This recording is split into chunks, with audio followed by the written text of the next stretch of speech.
Students, whatever homework is given to you, you have to submit it on the very next day between 8 am to 1 pm to the given WhatsApp number, and it is compulsory to submit your homework as your attendance will be marked on the basis of your submission. Hello students, this is Nitin Sharma. आज हम start करने वाले हैं अपने exercise 5.2 का question number 3। So let's proceed. What is given in question number 3 is in the adjoining figure P is parallel to Q. This is line P and this is line Q, and we have given P is parallel to Q. Then find the unknown angles. Which are unknown angles? Angle A, B, C, D and E. हमें A, B, C, D, E की values जो है वो find करनी है, और हमें क्या गिवन है? P is parallel to Q, which is cut by a transversal. Okay, so what we have given?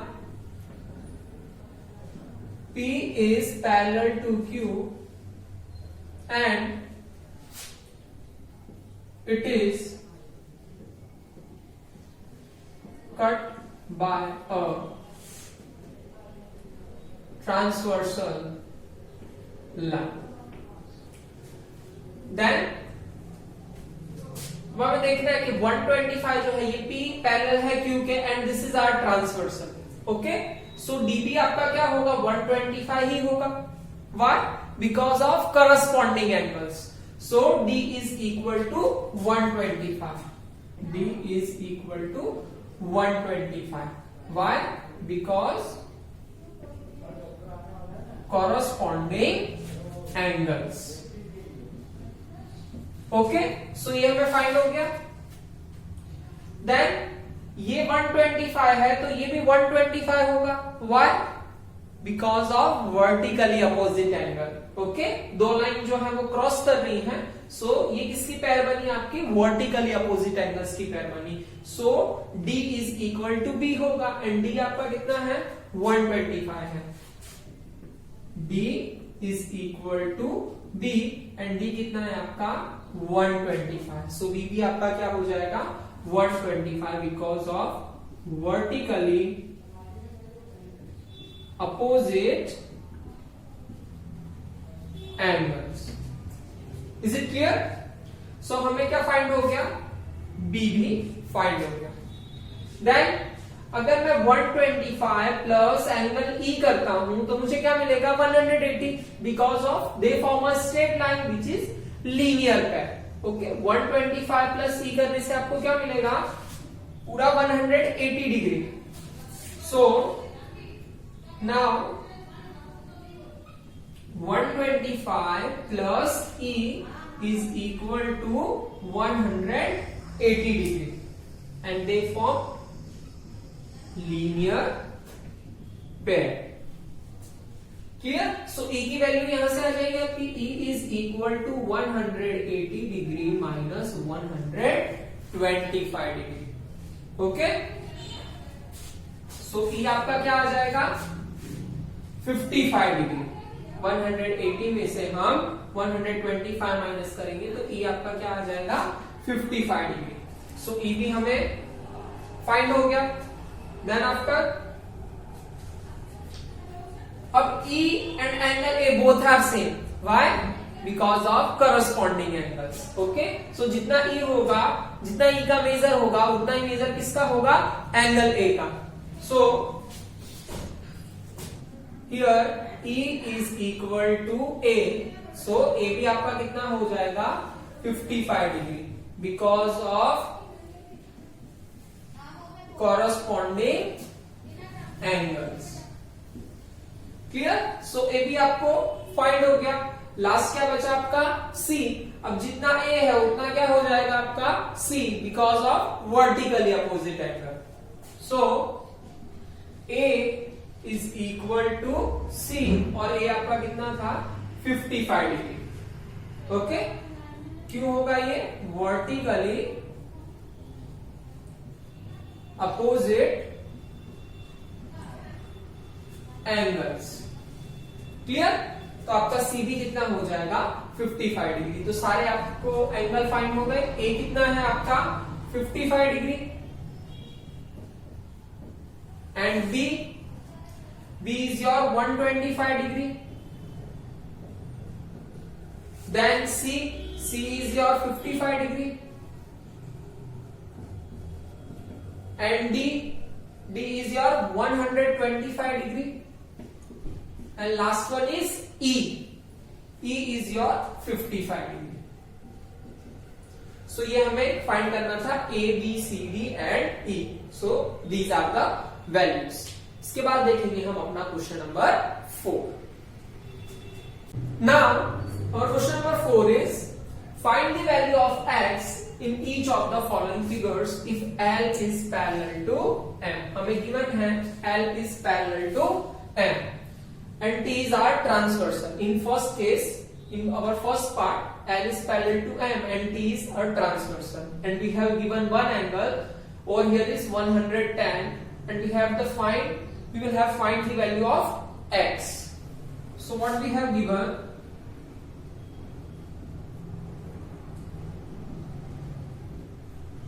L is parallel to M and T is transversal. Clear? Then ये 110 है तो ये एंगल भी क्या होगा 110 because of vertically opposite angle which are cut by interior vertically opposite angles between which are two lines between line L and T. Line between lines L and T is equal to ये भी कितना होगा 110 degree. Okay, सो ये angle भी आपका कितना हो जाएगा 110. Is it clear? Then 110 plus x कितना होगा 180. विच आर ये एंगल कौन से हैं आपके interior angles of the same side of transversal. Okay, जिसे हम शॉर्ट में बोलते हैं co-interior angle. Okay, so this is 110 plus x is equal to 180 degree, जिसे हम शॉर्ट में बोलते हैं को interior angles, means consecutive interior angles, और we can say interior angles on the same side of the transversal. Clear? तो यहां से हमें x की वैल्यू मिल जाएगी, that is x is equal to 180 minus 110. That is 180 minus 110 is 70 degree. Clear? पहले हमने क्या किया, वर्टिकली अपोजिट एंगल का यूज किया, देन को इंटीरियर एंगल्स का यूज किया. सो हमें वैल्यू फाइंड. नेक्स्ट क्वेश्चन में हमें क्या गिवन है, L is parallel to M. Okay, so हमें x की वैल्यू फाइंड करनी है. Find the value of x. तो ये तो हमें डायरेक्ट ही मिल जाएगा. हमें गिवन क्या है, L is parallel to M और इस पे ट्रांसवर्सल कौन सी है, and A is a transversal. तो ये एंगल और ये एंगल आपस में क्या हो जाएंगे, corresponding angles, means these two angles are equal. That is x is equal to, we can directly write over here is x is equal to 100, and the reason is because they form corresponding angle. और हमने corresponding angle की property पढ़ी है कि वो दोनों क्या होते हैं, इक्वल होते हैं. So this is our question number 4. Now our question number 5 is, in the given figure the arms of two angles are parallel. Means हमें two arms parallel given है, that is BC is parallel to EF and AB is parallel to ED. And if angle ABC is 70 degree, where is angle ABC? ABC, which is given 70 degree. Then we have to find first angle, that is angle DGC. Where is DGC? This one. ये हमें find करना है. Okay, so first हम prove करते हैं. We have given part is AB is parallel to ED. AB is parallel to ED and इस पर transversal कौन है, BC is the transversal. BC is transversal. Then और हमें क्या गिवन है, angle A B C which is equal to 70 degree, A B C is equal to 70 degree. So ये कौन से एंगल फॉर्म कर रहे हैं, corresponding angles, angle A B C and angle DGC, they form corresponding angles and we know that corresponding angles are equal. Therefore, angle ABC is equal to angle DGC. Why? Because they form corresponding angles. Therefore, angle DGC is also equal to 70 degree. Clear? ये हमारा first part. और second part is we have to find angle DEF। Where is DEF?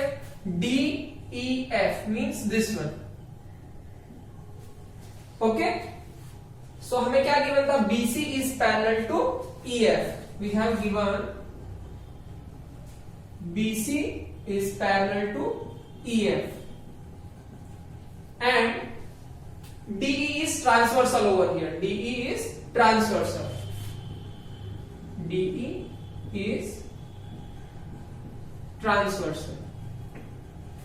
Then these two angles are equal. Again they form corresponding angles. Angle DGC, this one, and angle GEF, this one. So angle DGC is equal to angle DEF. DEF DGC हमें given है कितना है, 70 degree. सो DEF भी आपका कितना हो जाएगा, DEF is equal to 70 degree. So your this angle is also 70 degree and this one is also 70 degree. Is it clear? Now our question number 6 is, that is the last question of this exercise. In the given figure below, decide whether L is parallel to M. हमें L is parallel to M है या नहीं वो हमें बताना। Okay, so simply अगर हम इसमें को इंटीरियर एंगल्स का एडिशन करने पर अगर 180 आता है, हमने रिमार्क्स में देखा था कि अगर कोई टू लाइंस है और उस पर कोई ट्रांसवर्सल जो है इंटरसेक्ट कर रही है और अगर उनके को interior angles means interior angles on the same side of the transversal अगर सप्लीमेंट्री होते हैं, देन हम कह सकते हैं कि टू लाइंस क्या है, पैरेलल है। तो हम सिंपल इसे चेक कर लेंगे कि क्या इनका एडिशन 180 होता है या नहीं। सो this is 126 plus 44। So this is 4 plus 6 is 10, 4 plus 2 is 6 plus 1, 7, that is 170 degree. So, L is not parallel to M. अगर इनका एडिशन क्या होता, 180 डिग्री होता, मींस सप्लीमेंट्री होता, तो हम क्या लिखते हैं, L is parallel to M. Clear? Now our third part is, remaining two parts आपको होमवर्क में करने हैं। इसमें भी हमें सेम कंडीशन बतानी है कि क्या L is parallel to M है या नहीं। देन अब ये 57, then this one is also vertically opposite angle, then this one is also 57 degree. Okay, vertically opposite angles are equal, that is ये भी 57 है तो ये भी 57 होगा। अगेन हम इसमें क्या चेक कर लेंगे कि क्या को interior angles on the same side of the transversal supplementary है। अगर सप्लीमेंट्री है तो हम क्या बोलेंगे, L is parallel to M। तो हम चेक करते हैं 123 degree plus 57 degree. Okay, that is 7 plus 3 is 10, 5 plus 2 and plus 1 is 8 and 1, that is 180 degree. So we can write over here is L is parallel to M। अगर addition 180 नहीं होता तो ऐसा case होता, that is L is not parallel to M। Is it clear?